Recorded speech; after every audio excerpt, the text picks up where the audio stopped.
Okay, in the last class, we talked about cylinder bodies. So we say that if a body is such that its cross-sectional dimensions are very small as compared to its third dimension, which we call as length or longitudinal dimension, then that body is a cylinder body. Then what we did was we cut the cylinder body into two, like in this figure,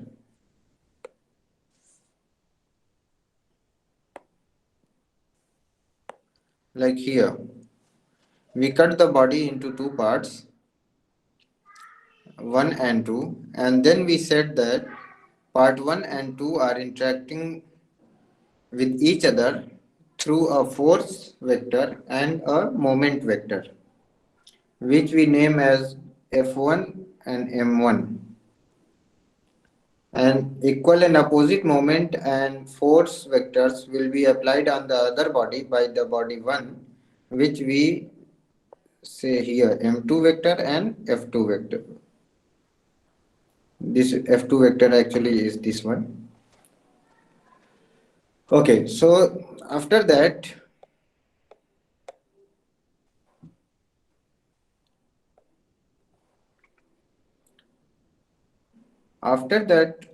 we said that the force vector F1 and vector M1 can be mm, decomposed into three scalar components, scalar values, or the component of the vector in three perpendicular directions, which is x, y, and z, are fxx, this one, fxy, and fxz. Similarly, mxx, mxy, and mxz. So here we have done nothing but we have just decomposed the vector into its components along three perpendicular directions. Am I audible to everyone? Yes, sir. Yes, sir. Yes, Okay, sir. okay. Then we said that Fxx, this force Fxx is nothing but the axial force which is in the axis direction, and Fxy and Fxz, this is z actually. Let me correct it.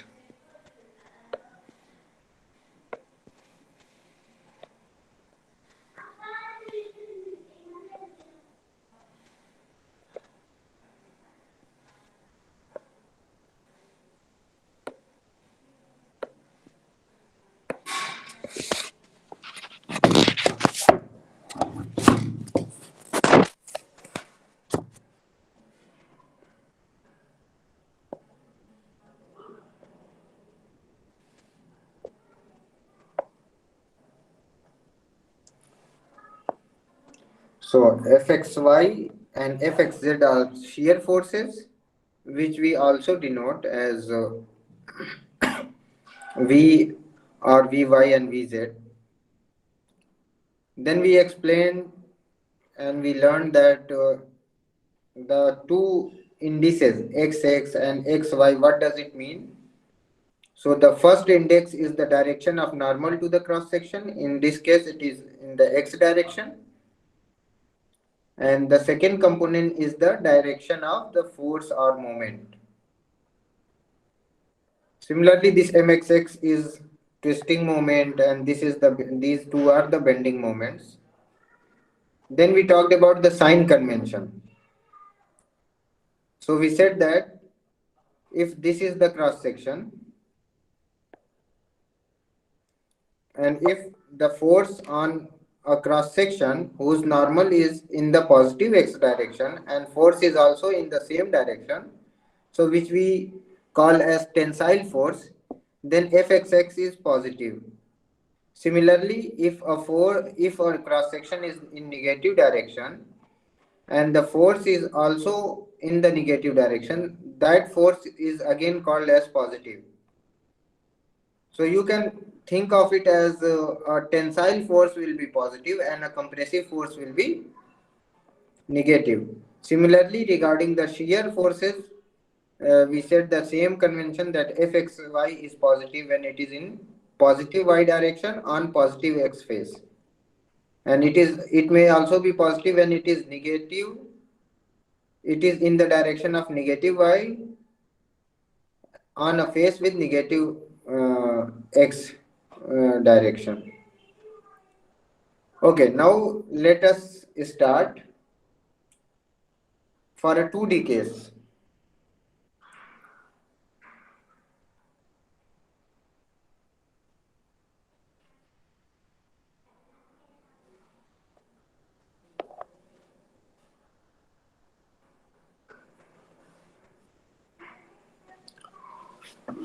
Okay, so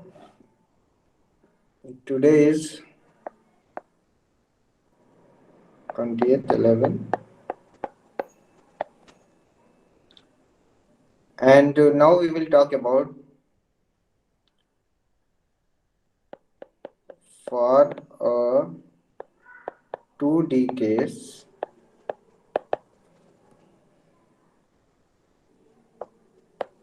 when all the forces are in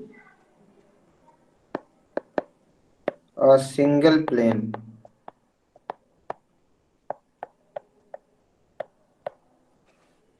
Okay, so what is the meaning of 2D case? Let's talk about, let's say that if we have a beam, the cross section is of a square cross section.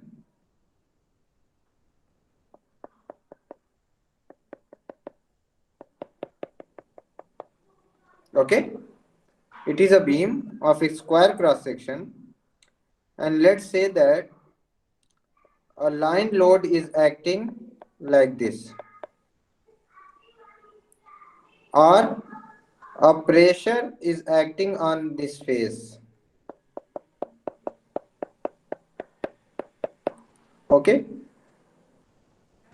so this line load or this pressure on this area, it can be modeled as a two-dimensional case. This line load will become a point load. Pressure will become like this. Okay, so when this type of scenario is there, then what will happen? The forces, let's take a beam, a cylinder body. So in 2D case, what would be the definition of cylinderness?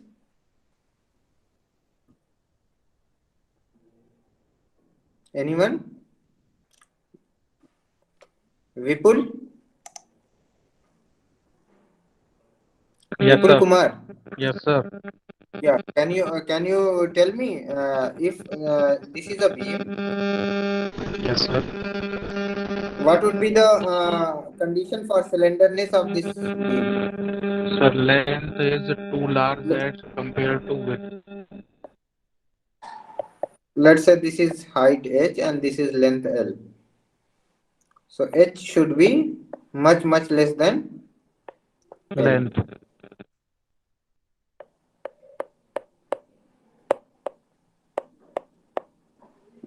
Cylinderness condition. Okay. So let's take some beam and let's make a cross section. Let make a section and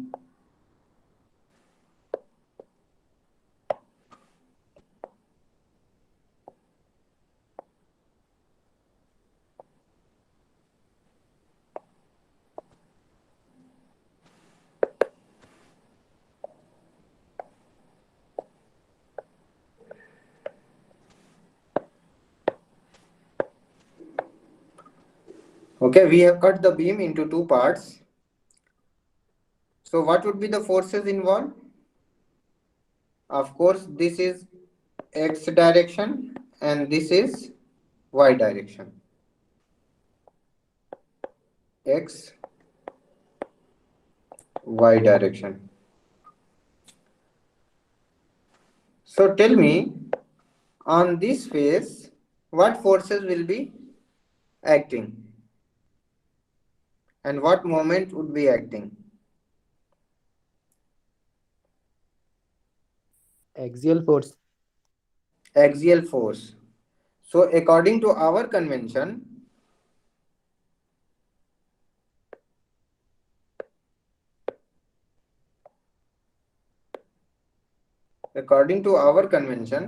what should be the direction of axial force? Positive. So this face is positive, right? Yes, sir. So the direction of axial force would be F. And would there be a shear force?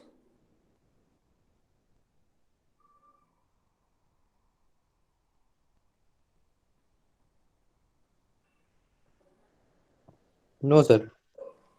Why? We are talking about in general case, like the loading would be anything, like here there is a loading, then here there is some pressure, any any general case. The only condition is all the forces are lying in the XY plane. कोई ऐसा force इस पे act नहीं कर रहा होगा जिसका direction Z direction में होगा, जिसका कोई कंपोनेंट Z डायरेक्शन में होगा.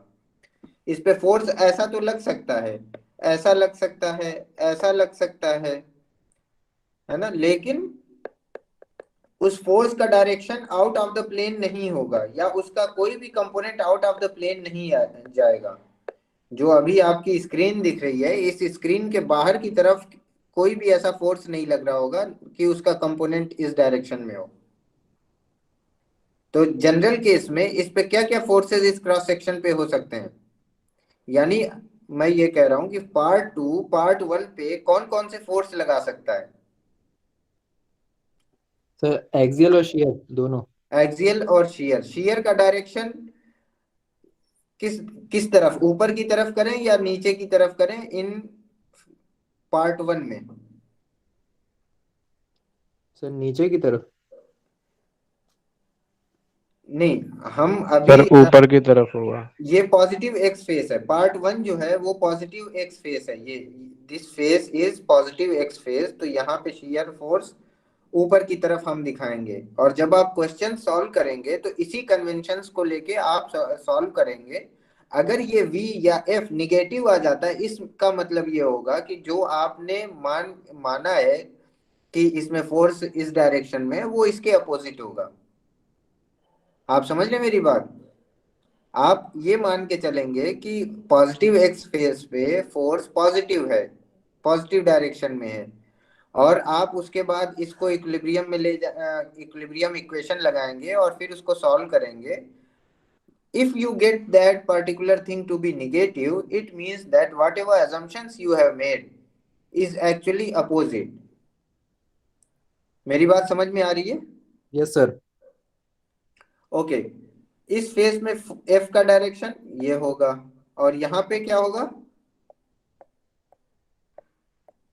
V इस तरफ होगा. Is it okay? Yes sir. Okay, तो ये अच्छा, जब कोई भी force out of the plane नहीं है, जो भी एक्सटर्नल फोर्स आप इस पे अप्लाई कर रहे हैं बीम पे, आप 2D कंडीशन तभी मानेंगे जब फोर्सेस जो है इसी प्लेन में हो, एक्स वाई प्लेन में. तो यहाँ पर shear force out of the plane आएगा, यानी Z डायरेक्शन क्या होगा? एक्स डायरेक्शन ये है, वाई डायरेक्शन ये है, Z डायरेक्शन क्या होगा? आपकी तरफ होगा, पेज से बाहर आता हुआ जो डायरेक्शन है वो है Z डायरेक्शन. अगर कोई भी एक्सटर्नल फोर्स जो आपने बीम पे अप्लाई किया है वो Z डायरेक्शन में नहीं है, तो ये दो पार्ट ए और पार्ट 1 एंड पार्ट 2 जो है एक दूसरे से जो इंटरेक्ट करेंगे उसमें जेड डायरेक्शन का कोई फोर्स नहीं होगा. Is that clear? Yes, sir. Yes, sir. Okay. Now let's talk about moment. In earlier case, we talked about three moment parts. Okay. Now we are saying that how many moment should we consider in this case in 2D scenario.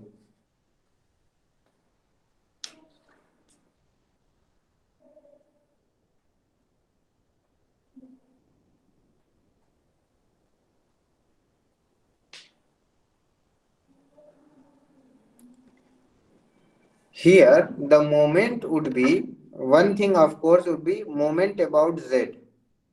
इस direction का moment होगा जिसको हम M B कहेंगे, which will be nothing but M B is nothing but M X Z.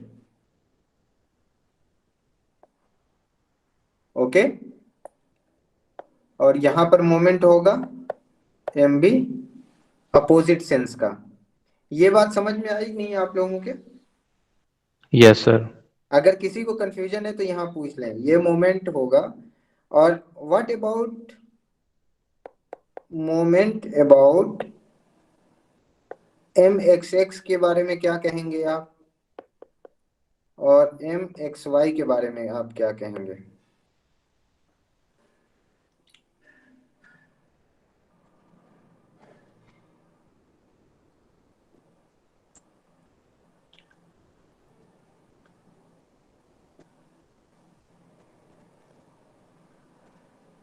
अच्छा, moment component M X X जो है वो, यानी moment about M X X ये है, राइट? किस सपोज करिए ये पार्ट है, इसमें अगर आप एक फोर्स आउटवर्ड लगाएं और इस तरफ एक फोर्स इनवर्ड लगाएं तो ये इसको क्या करेगा? ट्विस्ट करने की कोशिश करेगा. Yes, sir. अगर आप ऊपर वाले एज पे एक फोर्स ऊपर की तरफ लगाएं और दूसरे वाले एज पे एक फोर्स इनटू द प्लेन लगाएं, then what will happen? It will try to twist it. Yes, sir. And the moment created by these two forces would be in this direction, in x direction, which we name in our previous class as mxx. Is that correct? Yes, sir. हम बात कर रहे हैं उस case की जहां पे out of the plane कोई भी फोर्स नहीं होगा, यानी ये सिचुएशन एग्जिस्ट नहीं करेगी. तो एम एक्स एक्स क्या होगा? जीरो होगा. एम एक्स एक्स के लिए ये जरूरी है कि moment out of the plane हो. अगर force out of the plane हो, अगर कोई भी force out of the plane act नहीं कर रहा है, इसका मतलब ये हुआ कि moment about X axis zero होगा. इसी तरीके से एम एक्स वाई के लिए क्या जरूरी है? यानी moment about Y axis, this is M X Y. ऊपर की डायरेक्शन में होगा ना एम एक्स वाई.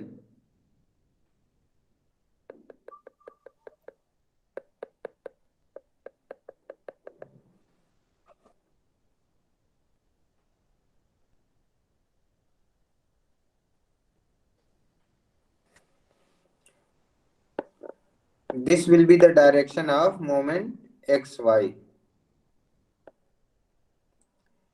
इस डायरेक्शन में मोमेंट को होने के लिए भी ये जरूरी है कि इस as per out of the plane. इसका मतलब आप लोग समझते हैं? ये मैंने एक सर्किल बनाया, उसके अंदर एक डॉट दिया और यहाँ पे एक सर्किल बनाया, इसके अंदर क्रॉस का साइन. इसका मतलब आप लोग समझते हैं? Yes, sir. No, sir.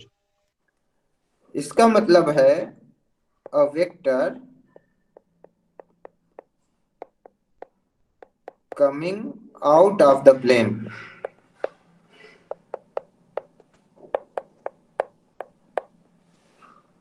और इसका मतलब है अ वेक्टर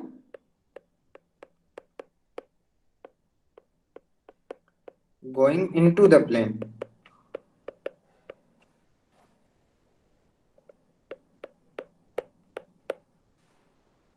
ओके, यानी इस पॉइंट पर एक फोर्स आउटवर्ड लग रहा है और इस पॉइंट पर एक फोर्स इनवर्ड लग रहा है, तो ये क्या करेगा, इस एक्सिस के अबाउट इसको रोटेट करने की कोशिश करेगा। Yes sir. तो उसी को जो एक ऐसा कपल जो वाई एक्सिस के अबाउट रोटेट करने की कोशिश करे, उसी को हम क्या कह रहे हैं, एम एक्स वाई। तो moment M X Y non zero कब होगा, जब कोई ऐसा फोर्स हो जो into the board and out of the board लग रहा हो। Am I right? Yes, sir.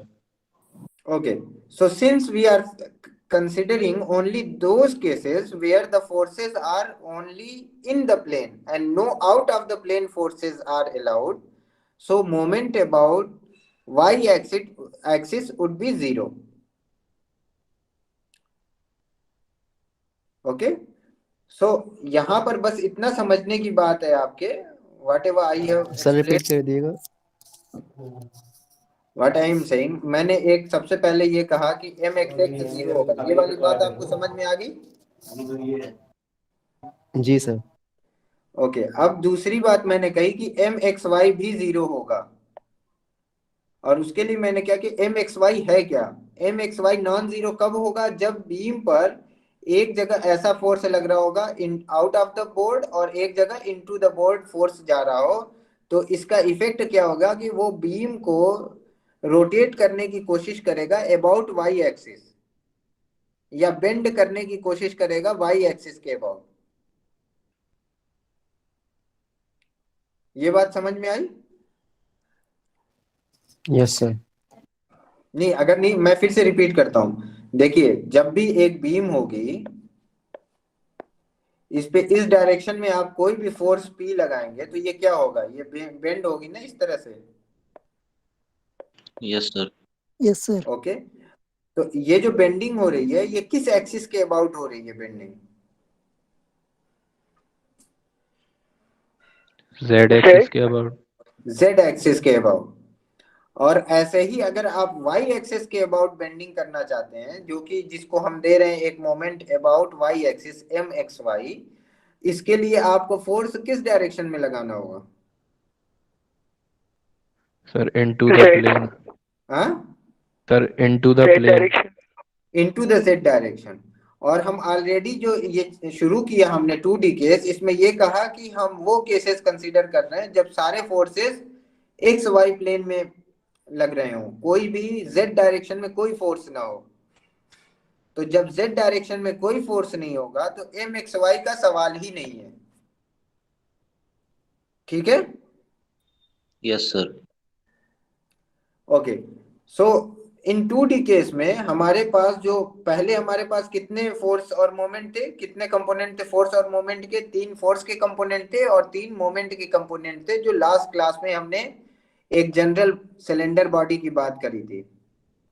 और यहाँ पे अब हमारे पास सिर्फ 3 कंपोनेंट होंगे, F which is axial force, V which is shear force, and bending moment MB which is bending moment about Z axis. Okay, now Yes, sir. we sir yes, ये forces जो internal है ना sir, ये दोनों ये parts internal forces हैं of course. हमने ये इन फोर्सेस को तभी देखा है जब हमने दो बीम को 2 हिस्सों में काट दिया और एक दूसरे पे जो फोर्सेस वो लगा रहे हैं उसकी हम बात कर रहे हैं। Okay sir. Yes. Now, what are the steps of ये आई थिंक आप लोग फर्स्ट ईयर में पढ़ चुके हैं, लेकिन हम इसको फिर से रिवाइज कर रहे हैं जो फर्स्ट ईयर में पढ़ा है। ओके, 1-2 क्लासेस फर्दर होंगी जिसमें रिवीजन का काम होगा, उसके बाद आगे की चीजें होंगी। So here let's talk about steps of solving for forces and moments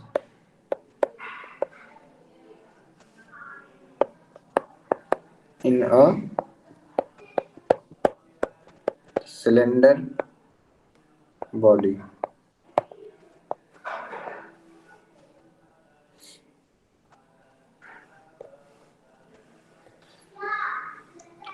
So first what we'll do, अब बताइए कोई भी एक पर्टिकुलर कोई भी प्रॉब्लम दी हो, सपोज आपको एक प्रॉब्लम दी हो कि ये एक बीम है जहां पे एक यूनिफॉर्मली डिस्ट्रीब्यूटेड फोर्स लग रहा है, और हम आपसे पूछें कि इसमें बेंडिंग मोमेंट बताइए और शियर फोर्सेस क्या अप्लाई हो रहे होंगे ये बताइए, तो आप क्या करेंगे? फ्री बॉडी डायग्राम बनाएंगे सर सबसे पहले। सबसे पहले हम फ्री बॉडी डायग्राम बनाएंगे।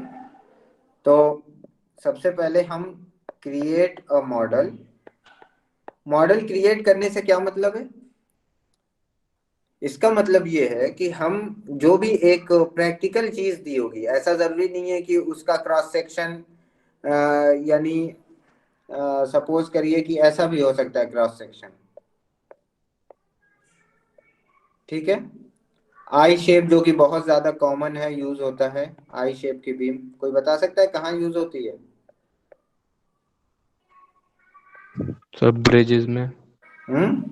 ब्रिज। ब्रिजेस में यूज होती है, ब्रिज एल गार्डर्स जो होते हैं उनमें यूज होती है। तो कोई भी एक पर्टिकुलर शेप हो सकता है, तो हम इसको जो इनटू द बोर्ड, यानी उसका क्रॉस सेक्शन का किस तरह का है, किस शेप का है, उसकी बात हम बाद में करेंगे, है ना। When we will come to determine the deformations, वहां पे ये चीजें आएंगी, क्रॉस सेक्शन कैसा है, जब मोमेंट ऑफ एरिया वगैरह इवेलुएट करेंगे। उससे पहले हम इसको ये मानेंगे, क्रॉस सेक्शन की हम बात ही नहीं करेंगे, हम इसको टू डायमेंशनल एंटिटी मान के आइडियलाइज करेंगे, जिसको हम कहते हैं क्रिएट अ मॉडल। सबसे पहले एक मॉडल लेंगे, फिर हम करेंगे उसको आइसोलेट फ्रॉम द सपोर्ट्स, जहां पर भी सपोर्ट्स होंगे उनसे आइसोलेट करेंगे, and show all the forces from external agencies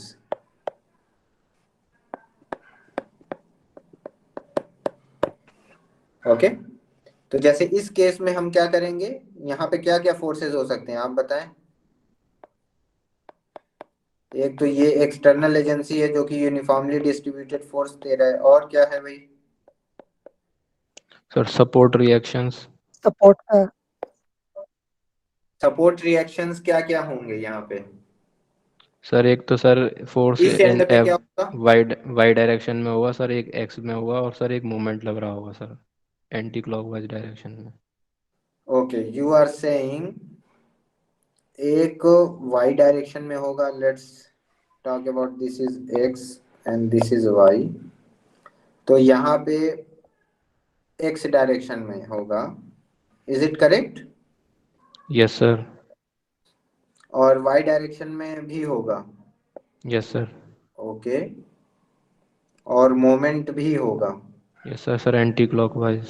upward direction है। Moment, sir yes. Opposite sir anti clockwise direction में मूवमेंट लगेगा सर। यस सर, आप कह रहे हैं एग्जैक्टली। साहब कि इस डायरेक्शन में लगेगा, करेक्ट? ये आप यस बिल्कुल, sir. Anyone else? Mohammad Ashraf, are you there? Yes sir. Ashraf, yes sir. हाँ, आप बताएं। इन्होंने कहा कि एक फोर्स एक्सियल लगेगा, एक शियर फोर्स लगेगा और एक बेंडिंग मोमेंट लगेगा, ओके, और इन्होंने यस डायरेक्शन सर। बताए। ये डायरेक्शन सही है यस सर, सही है। Manish?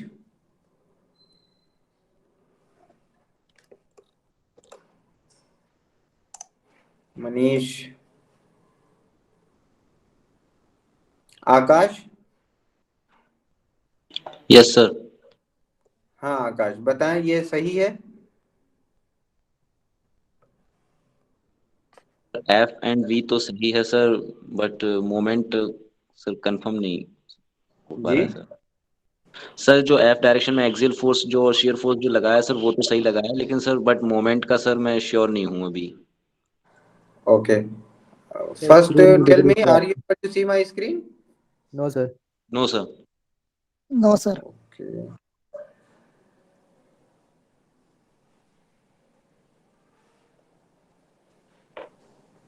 Yes now Yes, sir, visible. Yes, sir.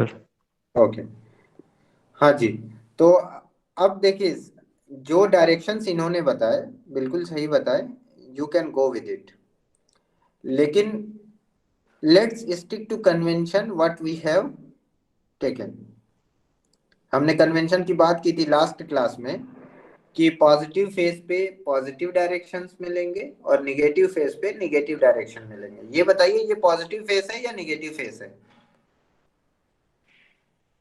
Negative. Negative sir. ये निगेटिव फेस है ठीक है तो हम एफ जो है निगेटिव डायरेक्शन में करेंगे ठीक है और वी का डायरेक्शन फिर क्या होगा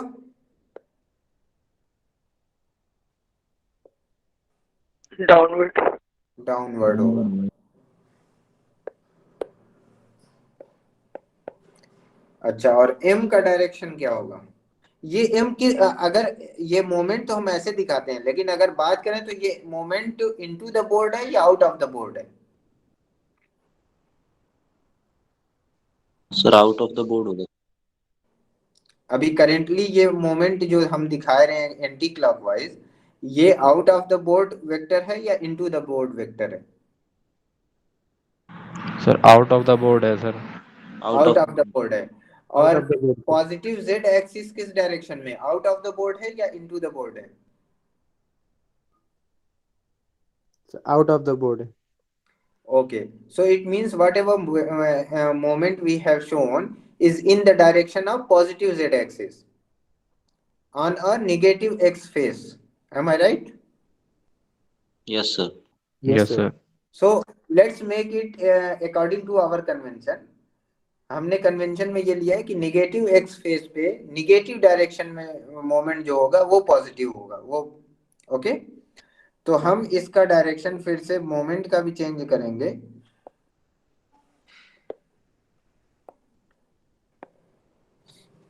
okay now it is according to our convention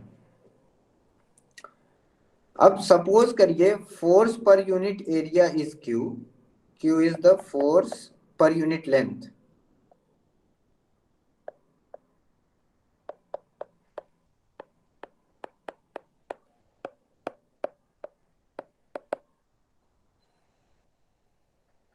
okay अब हम क्या करेंगे सेकेंड स्टेप अब यहां पे आता है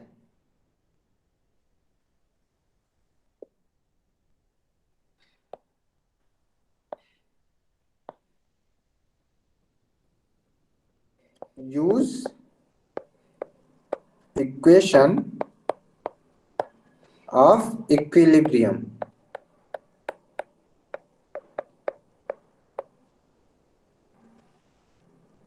calculate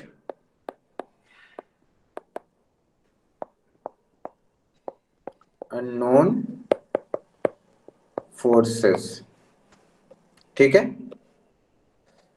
अब बताइए इक्विलिब्रियम इक्वेशन ऑफ इक्विलिब्रियम क्या है anyone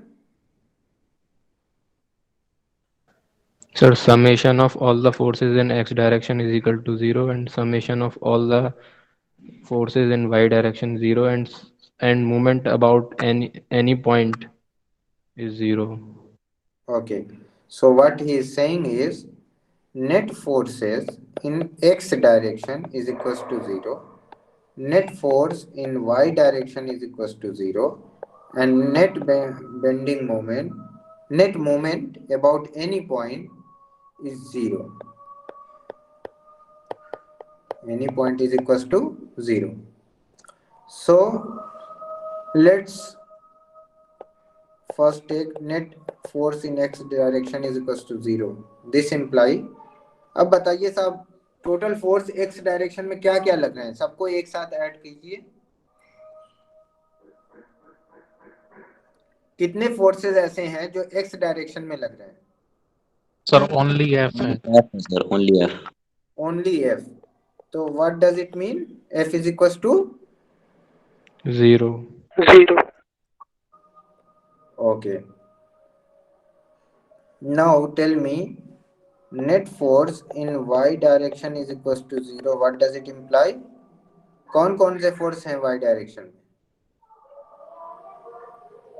Q. Sir shear force और सर हमारा जो फोर्स Shear लग रहा है। force। अच्छा, अब जब आप इक्वेशन ऑफ इक्विलिब्रियम अप्लाई करेंगे तो जो भी फोर्स या मोमेंट होंगे वो अकॉर्डिंग टू द साइन लेंगे। यहाँ पे v किस डायरेक्शन में है? नीचे की तरफ है, यस सर। तो इसको हम निगेटिव साइन के साथ लेंगे, ऐसे ही यहाँ पर भी लेंगे। और इसके अलावा और क्या फोर्स है? q है Q into L। Minus q into L sir is equal to 0। Correct? Yes sir.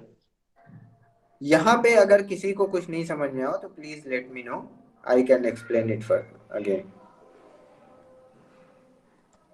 तो ये फोर्सेस फिर से बता दीजिए सर। X forces Y. फिर से बताते हैं। ओके, देखिए इक्वेशन ऑफ इक्विलिब्रियम क्या होता है कि कोई बॉडी इक्विलिब्रियम में कब होगी, यानी कोई बॉडी अगर मोशन में है तो मोशन में रहेगी, और स्टैटिक है रुकी हुई है तो रुकी हुई रहेगी। कब? Sir summation of forces equal जब 0 वो होगा। बॉडी पे सारे फोर्सेस मिला के 0 होंगे, यानी total force on a body on a particle is 0। In that case that position will not accelerate, उसमें कोई एक्सिलरेशन नहीं होगा। ठीक है, तो यहाँ पे हम ये पूरी एक जो बीम है जिसको हमने सपोर्ट से आइसोलेट कर दिया, और जो सपोर्ट उस पे फोर्सेस लगा रहा है, दो फोर्सेस हैं और एक बेंडिंग मोमेंट है, ये उसका सपोर्ट उस पे अप्लाई कर रहा है। तो total forces on the body should be 0। अब हमने कहा net forces in X direction should be 0, net forces on Y direction should be 0, and net moment about any point should be 0। यहाँ तक क्लियर है? Yes sir. ओके, अब बताइए इस Yes, पे। sir. हाँ, yes, Clear, sir. Clear. Okay. Now total forces in X direction should be 0। ये इसमें एक्स डायरेक्शन में जितने फोर्सेस पे लग रहे हो, सपोज करिए हम इसको स्ट्रेच भी कर रहे होते, मतलब अगर इस प्रॉब्लम में हम यहाँ पे इस डायरेक्शन में एक फोर्स 100 न्यूटन का अप्लाई कर रहे होते, तो उस केस में यहाँ पे एक 100 न्यूटन का फोर्स आता। फिर हम कहते कि नेट फोर्सेस इस कंडीशन के लिए क्या होगा? Minus F plus 100 newton is equal to 0। ये बात समझ में आई? Yes sir. Yes sir. तो अभी हम यहाँ पे 100 न्यूटन को हटा देते हैं, क्योंकि हम एक्सियल फोर्सेस की बात नहीं करेंगे। जब भी बीम कंसर्न होगी उसमें इन जनरल एक्सियल फोर्सेस नहीं लगते हैं।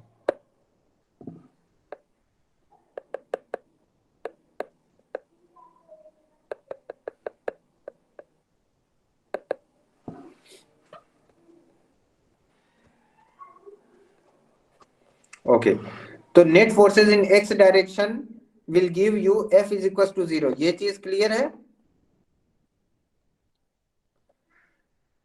Now net forces in y direction should be 0, which means v, यहाँ पर जो टोटल फोर्स इसमें लग रहा है y डायरेक्शन में, एक तो ये v है और एक q है। ठीक है, तो v एक फोर्स है माइनस v, चूंकि नीचे की तरफ लग रहा है, y एक्सिस के अपोजिट डायरेक्शन में लग रहा है, तो हमने इसको माइनस v लिया। सिमिलरली ये जो q फोर्स है, फोर्स पर यूनिट लेंथ, ये नीचे की तरफ अप्लाई हो रहा है, तो इसको निगेटिव साइन के साथ लिया, और ये पर यूनिट लेंथ के ऊपर है तो लेंथ से मल्टीप्लाई कर दिया। यहां से v क्या आएगा बताइए? Minus Q L. Minus Q into L। Minus q into L. Q into L. Okay, अब अगर suppose let Q is equals to 10 Newton per meter and L is equals to 1 meter, तो V क्या होगा? 10 Newton minus Certain के minus 10 Newton. Okay, अब देखिए आपने यहाँ पे एज्यूम किया था कि V जो शियर फोर्स होगा वो नीचे के डायरेक्शन में, यही एज्यूम किया था आपने। यस लेकिन सर। जब आपने इवेलुएट किया तो आपको मिला माइनस 10 न्यूटन, तो इसका मतलब ये होगा कि V जो यहाँ पे अप्लाई हो रहा है वो ऊपर की तरफ लग रहा है। और ये इंट्यूशनली भी सही है कि जब आप एक्सटर्नल फोर्सेस नीचे के डायरेक्शन में लगाएंगे तो ऑब्वियसली सपोर्ट उसको एक ऊपर की तरफ फोर्स देगा। तो मैं यही कहना चाह रहा था कि जो भी आप शियर फोर्स या मोमेंट या जो है एक्सियल फोर्स जो भी आप कट करने के बाद उस पे सपोर्ट फोर्सेस लगाएंगे वो ये अकॉर्डिंग टू द कन्वेंशन लेके चलें, और जैसे ही आप उसको इवेलुएट करेंगे अगर उसको निगेटिव आना होगा तो ऑटोमेटिकली उसका साइन निगेटिव आ जाएगा। तो किसी भी इस प्रॉब्लम को सॉल्व करने के लिए खत्म फोर्सेस है। एंड पानी वानी पी, आप ये खाइए ना, पानी P. Hello,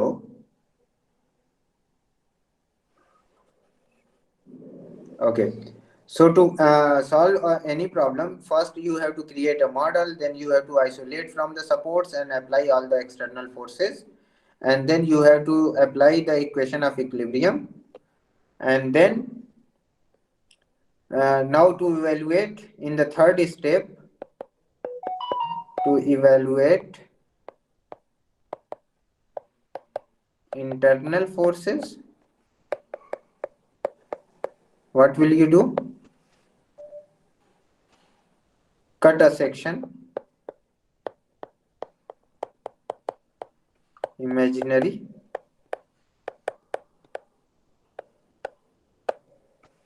isolate one section,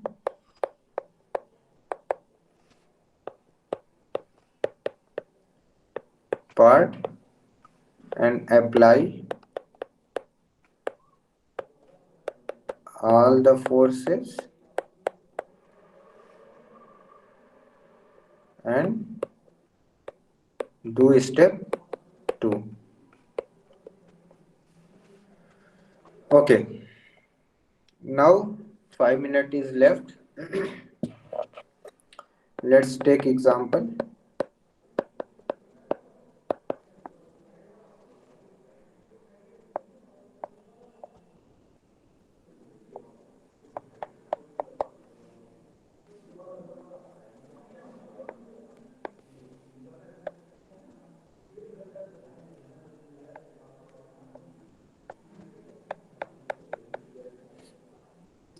ये एक बीम है, okay,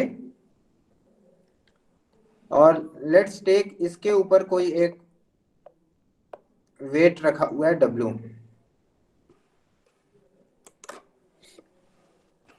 Okay, you can consider it as a bench in a park. Okay, a person of weight W is sitting on a bench at distance A from support A. This is support B. Total distance between these two is say L. Distance between these two is B. ये समझ में आ रही? एक bench है, एक park में एक bench है जिसके सपोर्ट्स के बीच की डिस्टेंस L है, और एक आदमी जिसका वेट W है वो बैठा है एट डिस्टेंस स्मॉल है फ्रॉम सपोर्ट कैपिटल है। तो सबसे पहला स्टेप क्या था साहब कि you have to create a model. अब इसका एक्चुअल मॉडल अगर आप सॉल्व करने जाएंगे तो आइडियली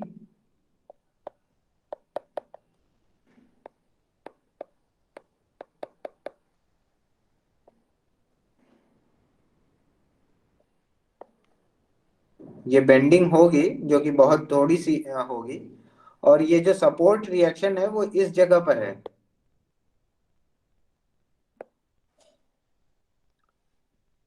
ये बात समझ में आ रही है? Yes sir. Yes, sir. यहाँ Yes, पे sir. एक रिएक्शन होगा आर ए, यहाँ पर एक रिएक्शन होगा RB. आर बी, यहाँ पर एक शियर फोर्स अप्लाई होगा, frictional force, actually fictional force एक अप्लाई होगा,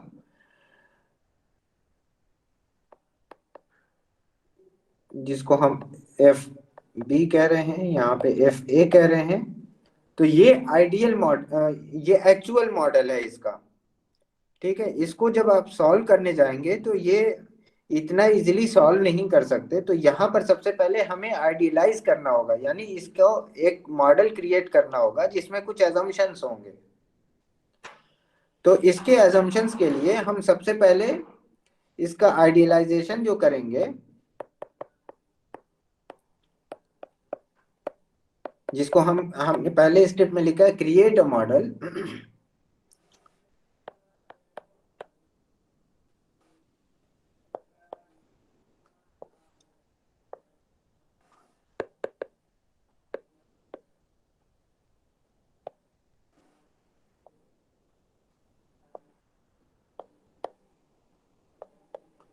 हम इसकी फिलहाल जो बेंडिंग हो रही है इसको ये मान के चल रहे हैं ये बहुत स्मॉल है, और ये जो फ्रिक्शनल फोर्सेस हैं ये तकरीबन 0 हैं। ओके,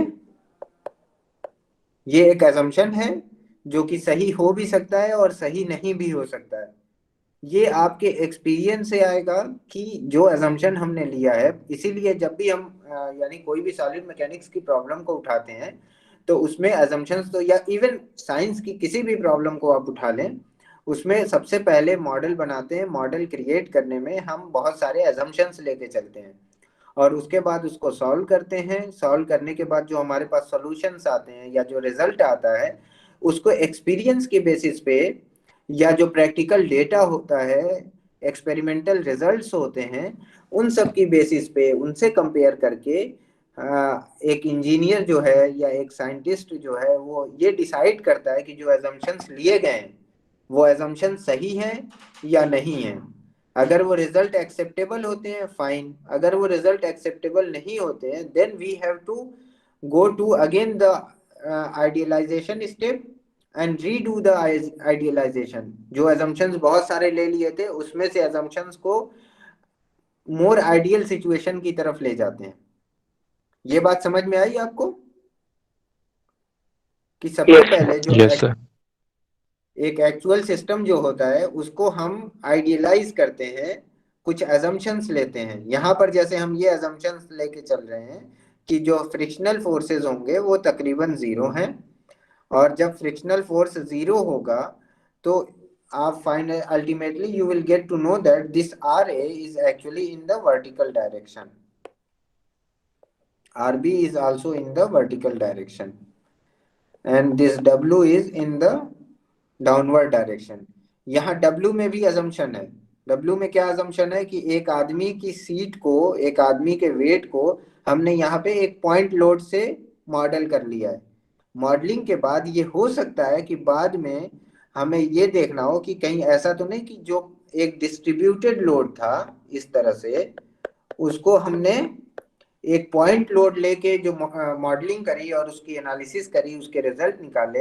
ये हो सकता है कि अगर हम डिस्ट्रीब्यूटेड लोड लेके चलें तो वो हमें कुछ out of the way result दे, जो कि पॉइंट लोड से अलग रिजल्ट दे, और उसकी वजह से फेल्योर के चांसेस अगर ज्यादा बढ़ जाते हैं तो हो सकता है हमें एक डिस्ट्रीब्यूटेड लोड मान के चलना हो। तो एनीवे यहाँ पे हमने एक आइडियलाइजेशन किया है, और उसके बाद सारे फोर्सेस हमने अप्लाई कर दिए हैं। Reaction force R A, R B and W. This distance is of course L, this distance is A, and this distance is b. Now net forces in y direction is equals to 0. x direction में यहाँ कुछ करने की जरूरत नहीं है क्योंकि x direction में कोई फोर्स नहीं है। अब net forces in y direction is equal to 0 will give you R A. One thing I would like to tell you is that please always mention your axis. the direction of axis. So RA plus RB, what else? Equal to W. minus W. Minus W is equals to 0, which will give you RA plus RB is equals to W. This is equation 1. Okay, net moment is equals to net moment about, let's say, point A is equals to 0. अब बताइए साहब, moment about point A क्या होगा? ये ए point है, ये B point है, इसको हम नाम देते हैं C point. Anyone? Asif Imran?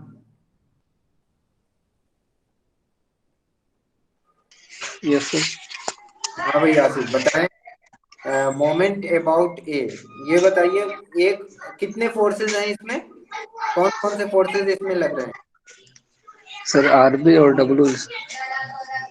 What about R A? Sir RA पे मोमेंट 0 होगा आर क्योंकि ए का इसके अबाउट. पॉइंट ए 0 होगा. यस. तो आरबी का क्या मोमेंट होगा about R A? RB into L होगा. RB into L. पॉजिटिव होगा निगेटिव होगा? सर पॉजिटिव होगा अपर डायरेक्शन में. अपवर्ड डायरेक्शन में. ओके, और क्या होगा? और sir minus W into A होगा. Minus W into A. इसके अलावा और किसी फोर्स का होगा नहीं, is equal to 0. Okay, Manish.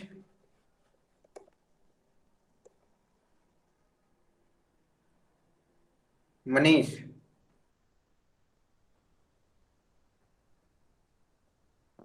Sir time हो गया. okay, okay, just to give me 1 more minute. Okay, this one is clear, right? Now RB into L is equals to W times A, and what would be RB? W times A by L. Okay, you can put this RB into equation 1 and you will get RA. RA. Okay, इसके अलावा यहाँ पे you just note down that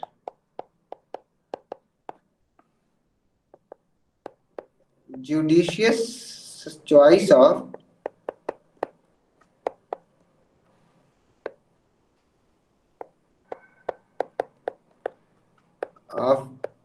equilibrium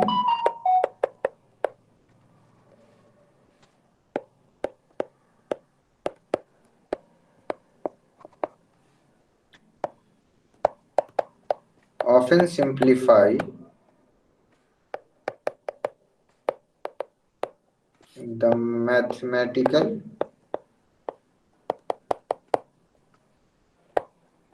manipulations. इसका क्या मतलब है साहब कि अगर आप मोमेंट अबाउट सी लेते तो मोमेंट अबाउट सी क्या होगा बताइए?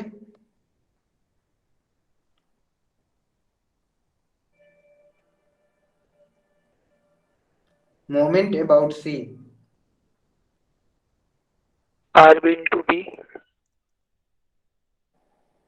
Yes, can you repeat? RB into B. RB into B और